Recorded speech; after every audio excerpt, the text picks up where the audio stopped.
Welcome back to the Floorball Guru podcast. My name is Dave Crawford, and today, as part of a variety of different things that we're going to be exploring, we're going to talk to some good people that have got some great advice. Again, I'm not here to tell you I've got everything in the bag. I'm definitely learning and growing. I think that's really important. We continue to do that.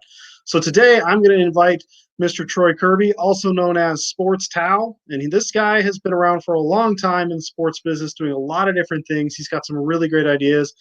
And really, if I look at anybody in my life that's a serial entrepreneur that's constantly working to, find the next thing, to be creative and innovative and actually just get things done, this is the guy to do that. So for right now, welcome to our stream, Troy Kirby. Welcome, Troy. Well, thank you. I appreciate you having me on. How's this? Am I looking okay? I mean, I have the COVID cut going. We look the same, apparently. Yes, the COVID cut. Exactly. Yeah, see, marketing 101. Always brand yourself, COVID. Always branding. This is a great branding opportunity. The whole world is shut down. COVID. That's it. The end of the episode. It's over. Don't worry. Murder bots are coming at some point. And then we can brand those. Brought to you by Pfizer. Exactly. So give us a little bit of background of you as far as sports, what you've done, what you're doing, and give us a little bit of background on you. So I'm going to say this to you, and this is going to be the start of everything. What you have in your circle matters on how you end up down the road. And what that means to me is when you have in your circle people that are doing innovative things themselves, who are pushing you, who are showing you positive output, right? That's where you're going to do it. And until I got to a certain point in my career, I did not really understand what that meant. I had gone, through multiple iterations, but, back even about 15, 20 years ago, until I started building my circle of not just friends, but people that I saw as peers, people that wanted me to do well, people that wanted to push me because they were competitive. I have to be honest, I don't think that I was in really a successful place. And that started in my second job in sports, not even in my first. In my first job in sports was at the Spokane Shadow. That was because I just randomly answered a phone call for a minor league soccer team that accidentally called the student newspaper rather than the athletic department for a position. And then, my second job was really at Eastern Washington University as their sports information graduate assistant. And what happened was I met aligned with two or three people that really were pushing and really were doing things. And what I saw was the people that didn't push themselves, but also didn't have others pushing around them, they didn't get anywhere. And it's much like competitive running. You need that person in front of you and you need that person behind you who are not trying to slag and not trying to not do stuff. They're trying to go forward. And that is regardless of your sport, regardless of whatever you're trying to do marketing wise, that is how you push forward. And from that, it makes you more competitive and it makes you more adaptable to the idea. So at Eastern Washington University, I had, really kind of been pushed, but I felt that there were, something lagging. Well, happened to look up Seattle U, which was going to Division I athletics, and they had just restarted their graduate assistant program and graduate program. And one of the best lines came from Father Cobb, who walked into the room, and on our first day there at the Seattle U's new program, and said, "If you're not getting anything out of this, we're closing the program." To me, that's as competitive as it gets. Well, then that's a good mentality to have in general. Mm-hmm. Not only what are you going to get out of it, but how are you going to get to that end? Correct. So, you talked a little bit about that sphere of influence. If you're somebody that's never started that, how or where do you go? What's a process that somebody that is starting out in a new business or anything like that to build that sphere of influence? sharpens iron. So go find the people that are just as hardcore as you are. The reason we have a relationship is because I came back in this community after everything I had done, and I said, I want to start a sports commission. uh, you gravitated towards those meetings. They didn't always materialize, but the difference, you were still there. And it just kind of kept building up. And then as your interest came forward to me, I was suddenly interested. And that's where it's come. And that's where you build the circle. And it doesn't just mean of people that tell you you're doing right or doing wrong. One of the things that I would always tell anybody is, if you have those negative people in your life, you can't do it, I got an excuse, that doesn't mean you can't associate with them, but just don't listen to them. Don't have them in your actual circle. Right now, I have a person that I'm starting to chat with, and she's going through a lot of it in the real estate industry. And I tell her, it's like, those people, they want you to do less because it empowers them to do less. And that's where, if you do more and they stay behind, that's kind of indicative of where they were from the beginning. Yeah. And so, as you talk about building stuff, and that doesn't look, I know this is going to sound weird because I like to think of myself as somebody that's always right, but I'm not right all the time. Nobody is.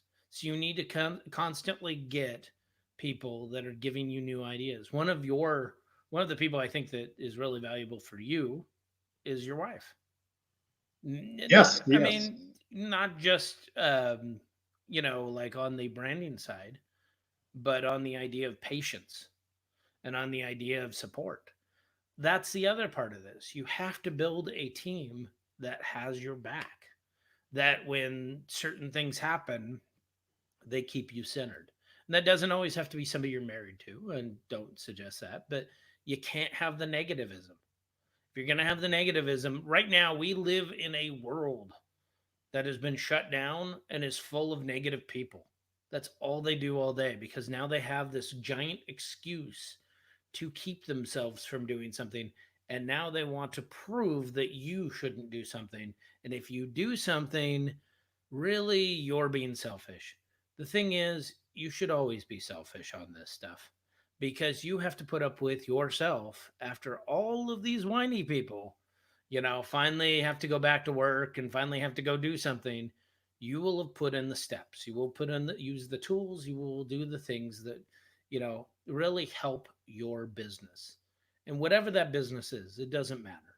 The problem is that you will otherwise face people that will give you an excuse. I have a few friends that are in the stand-up comedy world, and one of them, I love Andrew Alette. I let him. He was in Spokane when I was there working at Eastern, and then when I went to Sacramento, he was there. But you know what? That was 10 years ago, and as much as I love Andrew, and I've even told him this, he wants to be the funniest guy at Walmart, because at the end of the day, he has a perfection complex, and he even admits to this. So this is nothing that he hasn't seen, but this idea that things have to be perfect before they're doled out. You That's have the to thing that have, stops. yeah, you have That's to what have, stops most people. Yeah, you is have to the have idea that cruddy, everything. yeah, you have to have cruddy stuff sometimes. You Yes. have to sometimes screw up. You cannot always be perfect. As much as I would love to believe myself to be perfect in what I do, and people see your highlight reel and they think, you're just always killing it. That is not the point. And that does not also mean that I need to see a bunch of, by the way, never let anybody see that your highlight beyond your highlight reel. Do not put up there how you're struggling with this, you're struggling with that. That does not help anything. Do you know what helps everything? You just pushing forward, because people understand that you're overcoming. And if they don't, then they weren't really kind of there. But you're supposed to learn how to screw up. One of the things I always find interesting, and I do think that this is a problematic, um, more with millennials than is Generation X. Generation X, we came at a time where we could break the computer. Like the computer was in the school, and if we broke it, yeah, okay, because whatever. And it helped us because we were more independent. We were just latchkey children, whatever. Millennials have in my mind, been mismanaged by Gen Xers who are used to that kind of model of being, hey, you should just be able to do it on your own. And millennials just are not in that same thing. It's not crapping on millennials, but one of the issues that millennials have is I see it all the time. They expect the output to be perfect. And when that output is not perfect, they feel defeated or they don't put it out to the world. You need to screw up. You need to have it. Jason Williams, who is was he white chocolate in the Yep. NBA, used to talk about always, throwing a basketball against the wall, throwing a basketball against the wall, seeing where it hit. Dennis Rodman did the same thing, right? And it's all about seeing where it goes, seeing where it ricochets, those types of things. Everyone always sees the guy that does the pass between the legs as he goes down the court. They don't see the hours it takes to do that. And when he screws up, he hits the inside of his thigh or worse. It goes off the side. People only are seeing the other part of it and expecting that output from the beginning. That is not how output works. You should always have the ability to see yourself as somebody who has to fail continuously in order to succeed. And that is where I think the notion is I constantly learn. If I don't learn, I haven't failed enough. And I think that as you move forward, whatever your business is, your marketing plan, half of it's going to fail. Your business plan, half of it's going to fail. You're not, if you're 100% successful, you know what's happening. You're not really challenging yourself. So on that end, actually, when we talk about marketing, when we talk about how do we get creative with marketing, will you talk a little bit about some of the creative things you've done in either sports business or within your own businesses, just to either market the the business itself or actually game day operations, some of the stuff you've gotten that's worked and been really creative to push your brand forward? Well, the first thing I would say to that is uh, when you present your ideas and when you do your things, realize that what you do is always a crapshoot. So the successful things that I could talk about could have instantly failed. One of them at Eastern Washington University, I angered an entire state of Montana by holding back tickets. But I wasn't the only person that decided that that was the marketing tool. I mean, but it worked. And that's the thing is by holding back tickets, if it generates buzz and if it generates things and causes an entire state to run a poll that you're the most hated person they've ever encountered, even though they never met you or talked to you, I mean, that's great. But it could have easily gone the other way and nobody would have bought tickets, because we did have our own group that bought the tickets instead of them. But if that other group had not done that, nothing would have happened. We would have bankrupted the thing. So when you have a marketing plan, you have to not only be used to failure, but the idea that you're betting it all on black, like a roulette wheel, and that roulette wheel may hit red. So you have to really be prepared for that, to sweat it out, to kind of decide that maybe something you do isn't going to work. One of the things that I would say is like, great example would be a marketing of kind of a surety of knowing you have a small audience, but not knowing how big that audience might go. Um, One of the things I did was I founded the ticket association for college athletics, and at the same time for pro sports. And I did so at two different conferences. And the people that told me on both ends that it would not work, they were wrong because I was willing to put in the effort beyond that. So on the college side, they started us late. They started us in September, not August, because they didn't want to hurt the marketing folks because the ticket folks had never gone to anything. And so what they didn't encounter was that I would wake up at 5 a.m. every day and call all the East Coast on the West Coast, call all the East Coast people, who are sitting in their office and get them to sign up. They didn't count on that because they were used to a certain amount of output. So your marketing plan is only as good as you actually putting it forward, and then that's how you get the record results. It's that output, it's that belief in yourself, and it's that continuous belief. That being said, there's a book out that um, I put out called the GM's Handbook. And the GM's Handbook is really, 15, 16 stories by folks that are actually working who are at the VP level. They're talking about concessions, they're talking about merchandise, they're talking about things that normally don't get talked about in a book form, or if they are, it's dissected through an academic. I had them do it. It's actually been a successful book. The thing is, there were a few people that, because it could have had 20 stories. There were a few people that refused to, sign a few waivers because I didn't want to ever have them sue me for royalties or something. And, they found themselves out of it. When you have a marketing plan, you have to be of the mindset that certain people are just not going to be on with your brand. And when So they're with not that, on with your brand, they don't benefit. and with that end, how is digital? What's your approach as far as digital marketing when you're looking at either a new business or a new venture or a new sport or something like that?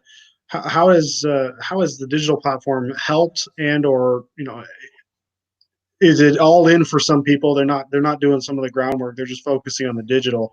What's the balance between some of that? Well, number one, I think while it is admirable to see the amount of views you get, unless you're actually putting in the physical work, it amounts to nothing, especially with sports. Sports has to be dissected, it has to be digested by people physically doing it. Right now, the Roan Racing League and the e gaming leagues should be cleaning up. There's absolutely no competition, live sports, whatever. The problem is they don't have the application from the user end. They have the application of a few people playing and some people watching, but not really the application of people that actually are now growing the sport or growing the activity. That's because they did not spend the time trying to make sure that there were multiple esports gaming league teams. There's just only, what, a e-gaming league of 4 people. Well, great. But that means that, exponentially, that's kind of a loss leader. There's a reason that, baseball is huge in this country. There's a reason that football, American football or soccer or any of these sports are huge in this country. And it has less to do with the ratings and it has more to do with the grassroots. There's a reason that China is all over basketball or flag football. And it has to do with the fact that they get kids to play it. You have to get kids to play your sport. That is the ultimate marketing. I don't care what you do. You could have 50 billion people view your stuff. If they don't play it, it's out of sight, out of mind. Let me give you a great example. There are movies that are absolutely terrible that somehow go and do record numbers, right? That doesn't mean that people think that they're great movies. That doesn't, Yeah. Olive Garden sells a lot of pasta. Doesn't mean it's good food. It doesn't mean people are like going, you know what, Olive Garden is where it's at. I'm being serious, and I'm not bashing on Olive Garden, but you know, um, I can taste McDonald's right now, right? But McDonald's is not about the food. McDonald's is about getting a toy. McDonald's is about the experience. This is where I actually think fast food restaurants right now are going to be, be hurting more than, because yeah, they have a drive-through window and they're probably doing okay. But Starbucks has a great experience inside. It's not the overpriced coffee. It's the fact that I can sit there, I can meet with people, I can use my laptop, I can have this great experience. The seats are comfy. It's an environment. It's an aesthetic. That is what they're selling. Starbucks is not making money selling coffee through the drive-through. Starbucks is making money with you sitting there all day, drinking coffee, eating food, but then also possibly buying some of those ceramic cups and those other things, which people do not look at, but people end up spending money on and getting gift cards. That is what Starbucks is good at. The problem with sports is that a lot of people think it's the fact that I need to have so many people view it. There's a semi pro basketball team here in town, and I helped them, and we did some live streams, and they were getting 3,000 views of their game. You know how many people were in the stands? Less than Yep. 40. Yeah. Yeah. So who's and most of those were comped. So it's more about not looking at, obviously with the digital side, not looking at the metrics so far, but Are really they really focusing. metrics? Hold on. Are they no, no, no. Are they really It's valid. metrics? Are they really metrics? Because here's the thing. What is a view? Is a view somebody that actually watched the entire time? Or is a view somebody that had it scroll on their feed and they went past it? And because it laid on it for 3 seconds while they found out what the heck they were looking at, that doesn't account. Is what is a view? Is a view somebody that, or viewership in general, something to where people see it as, something that they want to tweet out about or they want to digest? We see that right now, the last dance with the Chicago Bulls, right? And we see all this stuff, and these people are like, wow, I never knew this, whatever. That's all great. But, does that mean that that's translated to NBA ticket sales for next year? Not likely. I mean, a lot of that's a great historical archive, but I don't know I mean, none of those, the stands, even for the top teams, do not have that electricity. In fact, sometimes they've actually pared down the amount of seats, especially at the top, specifically because people aren't packing it in the way they used to. And you can blame the internet and everything else, but I blame the fact that a lot of times people have focused so much on the digital side that they haven't really sold you on why you should be there in the first place. Yeah.